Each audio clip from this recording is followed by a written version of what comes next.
Welcome to Luca is a Billionaire, where the only thing I invest in is your answers. In this video, I will show how to make white sauce using corn flour. First, gather your ingredients: 2 tablespoons of corn flour, 2 cups of milk, and 2 tablespoons of butter.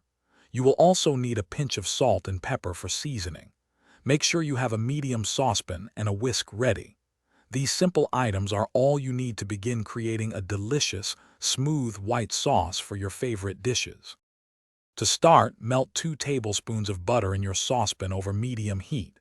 Once the butter is fully melted, gradually whisk in the 2 tablespoons of corn flour.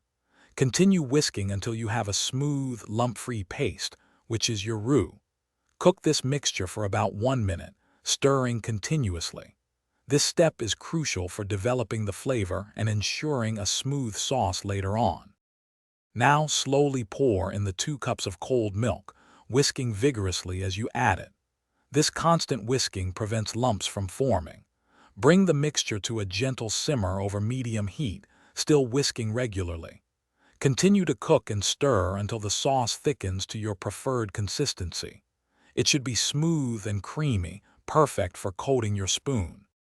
Finally, season your freshly made white sauce with a pinch of salt and pepper. Taste and adjust as needed. For extra flavor, consider adding a dash of nutmeg or a bit of garlic powder.